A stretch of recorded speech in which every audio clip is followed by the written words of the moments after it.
adab itu harus lebih penting. Makanya kita ada punya prinsip di mana bumi dipijak di situ lalu dijunjung. Arogan Pak. Bukan saja arogan, Anda kan tanya, katanya minta dijawab. Saya jawab kok bilang arogan. Iya, gaya Bapak seperti itu menghadapi masyarakat Kaltim. Apabila biasa Pak. Ada yang salah dengan gaya saya?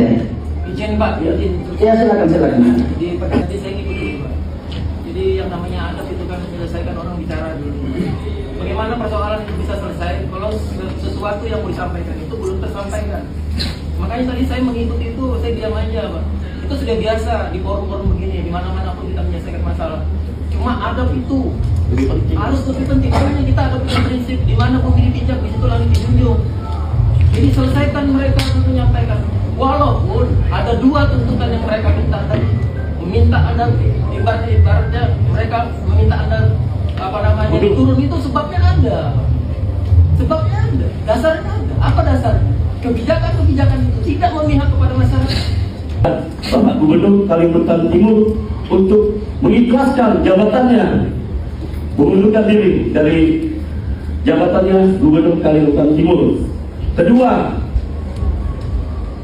kami meminta sebagai ketua Partai Golkar di Kaltim, kami meminta kepada Bapak Budi Maskud untuk menginstruksikan. Ini rumah kita ini pembayar pajak Pak. Demo di Kaltim belakangan ini bikin tanda tanya besar. Tuntutan sudah dipenuhi, tapi kok aksi masih berlanjut? Ada apa sebenarnya? Faktanya, perbaikan jalan sudah berjalan, program umroh marbot pun sudah cair. Bahkan soal mobil dinas sudah diselesaikan. Rudi Masud pun sudah meminta maaf dan memenuhi poin tuntutan di aksi jilid pertama. Kalau semua sudah direspon, kenapa panggung demo tetap panas? Muncul spekulasi, apakah ini murni aspirasi? Atau ada pihak lain di balik layar? Gimana menurut kalian? Sombong. Jelas kami di sini intinya tidak menunjukkan. Kami datang di sini bukan pengemis, kami tidak pernah makan sama orang itu. Ya, kami punya martabat. Dia meremehkan kita. Gayanya tuh. Segala perilaku protokol di sini, semua penasihat di sini, ya berkonspirasi, berkomplot kepada kejahatan gubernur. Kita laknat di situ. Mundur. Tidak ada lagi nego. Saya rasa ayo teman-teman, dia juga sudah melihat itu semua tadi. Bagaimana beliau menanggapi pernyataan kita, cara bicara beliau, cara duduk beliau, bahkan cara beliau menanggapi dengan senyuman yang sinis. Kita sudah melihat semua. Media sosial, Beliau sudah melihat semua. mundur masalah hak angket aja tidak dijawab. Ini bukan bentuk gubernur yang sebenarnya. Kami kecewa. Jangankan menjawab, cara menjawab dengan masyarakat aja sudah gaya sombong. Kami tidak menerima, tidak ada adabnya sama sekali. Seperti orang yang tidak berpendidikan. Mohon maaf, kami masyarakat Kaltim, tapi kami masih punya adab, punya etika, punya sopan santun. Lanjut, kami demo terus pokoknya.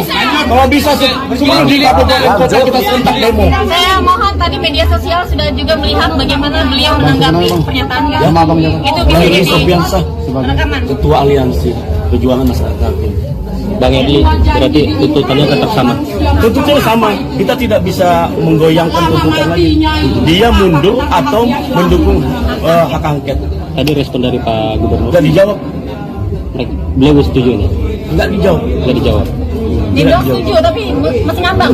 Masih setuju dalam hak angket, tapi menginstruksikan fraksi Golkar untuk hak angket tidak. Belum ada. Kita demo terus. Ya. Saya sudah dari awal mengatakan kami tidak lelah karena kami mencintai Kalimantan Timur. Ada kekecewaan di pertemuan ini. Kecewa. Kami demo mulai pagi, tapi ketemu dengan gubernur kita, adabnya tidak ada sama sekali. Nggak ada, adabnya itu udah Mohon benar-benar maaf, luar biasa. gayanya sombong sekali. Tidak tahu umur ya. Tim ahli gubernur mencapai 20 juta sampai 45 juta. Pertanyaan saya, apakah tim ahli tersebut bekerja setiap hari?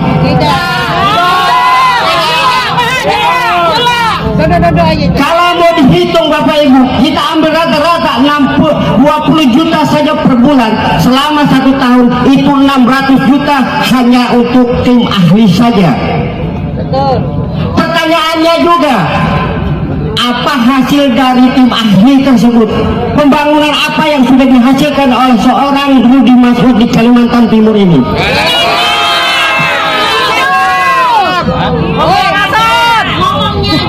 Nah, itulah kenyataan Bapak Ibu.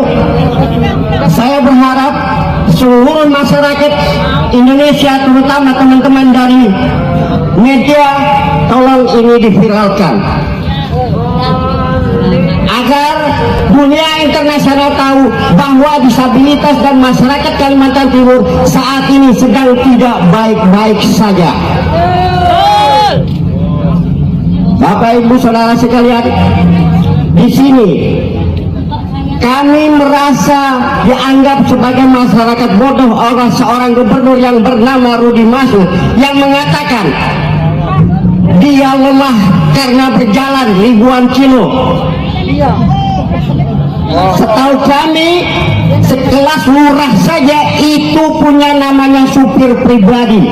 Bagaimana seorang gubernur harus menyetir kendaraan sampai ribuan kilo? Masuk akal ya.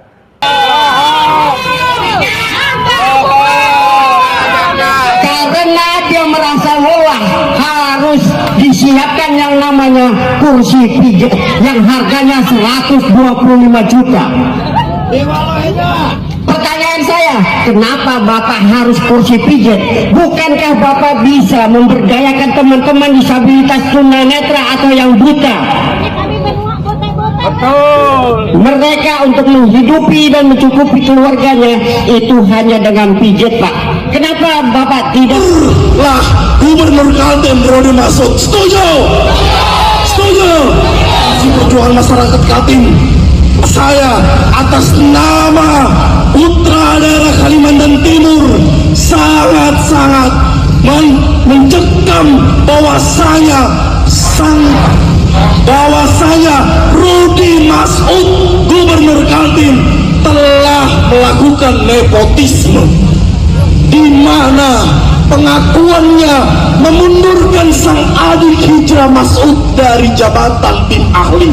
Berarti Bapak Ibu semua, Pak Rudy Masud sudah mengakui bahwasanya praktik nepotisme ada di dalam tubuh pemerintah Provinsi Kalimantan Timur. Maka dari itu kita melakukan tindakan protes terhadap apa yang dilakukan pemerintah Provinsi Kalimantan Timur, yaitu Gubernur Kaltim. Setuju Bapak Ibu? Berapa jumlah kita? Ketika jumlah kita satu Bapak Ibu, maka kita satu suarakan. Mundurlah Gubernur Kaltim Rudy Masud. Setuju? Bapak Ibu di depan, Bapak polisi di sini datang jauh-jauh dari Kutai Barat, datang jauh-jauh dari Kutai Timur. Ada forum disabilitas. Mereka bukan datang karena uang, tapi mereka datang karena hati nurani. Mereka terpanggil karena mereka merasakan bahwasanya mereka sebagai rakyat Kaltim tidak mestinya dapat perhatian seburuk ini. Bahwa rasanya dia sebagai rakyat Kaltim tidak mestinya merasakan penindasan. Apa yang dijanjikan kampanye tidak tertepati. Apa yang dijanjikan kampanye tidak dilakukan dengan baik.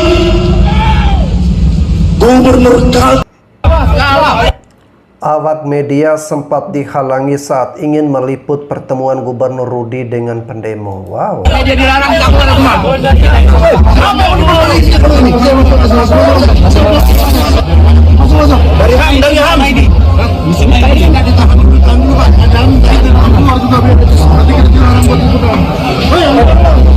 Bukan dulu. Kita naruh. Masuk.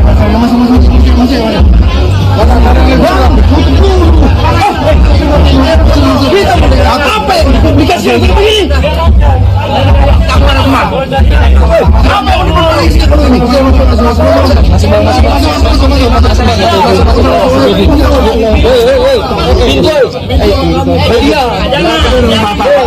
Bapak saya Pak, jangan dihalangi Pak.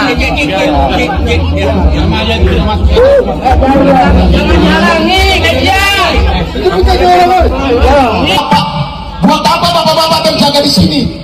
Saya tanya buat apa? Kami melakukan deklarasi dukungan paslon Rudi tadi, tapi apa tindakannya Bapak Ibu? Kami hijau ini.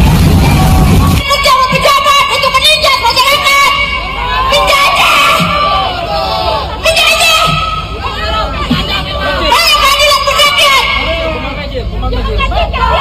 Saya ini anggota veteran, jadi saya tahu persis polisi dan tentara itu tidak ada jasa di Indonesia. Jadi jangan seenaknya maju tak kendar membela yang benar. Kalian itu salah menyanyi. Maju tak kendar membela yang bayar. Nah, jangan seenaknya menindas masyarakat. Kalau memang kami tidak boleh masuk, sekarang kalian masuk, keluarkan Rudi Masud.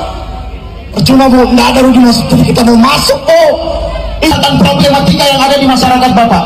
Yang hari ini kami sampaikan Bapak, ini bukan main-main Bapak.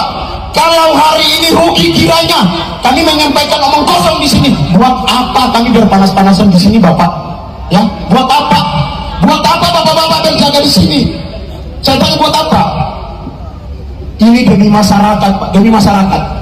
Rudi Masud, Gubernur Kalimantan Timur yang kemarin viral gara-gara mobil dinas 8,5 miliar itu ternyata salah satu dinasti politik kuat di Indonesia. Pertama ada istrinya sendiri, Syarifah, yang gayanya heboh banget kayak noni-noni Belanda itu. Dia adalah anggota DPR RI, Dapil Kaltim dari Partai Golkar. Kedua ada kakaknya Hasanuddin Masud, Ketua DPRD Kalimantan Timur 2024-2029. Ketiga ada kakak lainnya, Syahriah Masud, anggota DPRD Kaltim Komisi 4 yang juga calon kuat Ketua KONI Kaltim. Keempat ada kakak lainnya, Rahmat Masud, yaitu wali kota Balikpapan 2 periode. Terus ada adiknya Abdul Ghafur Masud, mantan Bupati Penajam Pasir Utara dan pernah kena OTT KPK. Dan menurut info yang beredar, ada ponakannya umurnya 23 tahun dan udah jadi ketua Kadin Kaltim. Ipar-iparnya juga infonya duduk di DPRD Provinsi dan DPRD Samarinda. Satu keluarga semua kursi strategis diisi. Eksekutif, legislatif, organisasi pengusaha, bahkan sampai olahraga. Pokoknya yang bisa jadi cuan ya dibagi-bagi ke keluarga. Bahaya dinasti politik ini ya jelas terkonsentrasinya kekuasaan pada satu keluarga, bikin kompetisi politik jadi nggak sehat dan kontrol terhadap akuntabilitas dipertanyakan. Lucunya, waktu kemarin rakyat protes soal mobil dinas 8,5 miliar, jawabannya bukan minta maaf, tapi untuk menjaga marwah Kaltim. Padahal marwah siapa yang dijaga? Marwah gengsi keluarga Masud. Om, benarkah jalan kalian hancur seperti bubur? Oh, jangan percaya tuh guys. Jalan kami cuma seperti ini ya, cuma belum kering ya. Bagus jalan kami ya. Cuma kalau kalian yang tinggal di kota bilangnya hancur. Kalau kami bilang ini bagus, kami tidak tiap hari kayak sebut melewati jalan seperti ini ya. Jadi kalau ada orang bilang hancur, jangan percaya guys. Cuma belum kering ya jalannya ya. Makanya seperti bubur. Tapi bagus jalan kami ini. Bagus guys. Tahun ini Pemprov Kaltim menganggarkan hampir 500 juta untuk sewa helikopter. Sewa helikopter 500 juta cuma untuk 2 jam, angka yang fantastis bukan? Wajar kalau banyak yang langsung mempertanyakan transparansi anggaran ini. Tapi, kalau kita bedah lebih dalam, dana itu ternyata pos anggaran siaga bencana yang memang sudah ada sejak gubernur-gubernur sebelumnya. Artinya, kalau kondisi aman, dananya pun tetap utuh di kas negara. Menariknya, anggaran ini bukanlah kebijakan baru, melainkan sudah ada sejak gubernur sebelumnya. Jadi, kenapa media justru menggiring opini seolah ini hoaks yang tertuju pada Rudi Masud? Ada kesan kuat bahwa isu ini sengaja digoreng untuk menjatuhkan beliau. Di tengah banyaknya isu lain yang lebih krusial, seperti polemik wali kota saat demo Kaltim lalu, bagaimana menurut kalian? Apakah ini murni kritik atau memang ada agenda tersembunyi?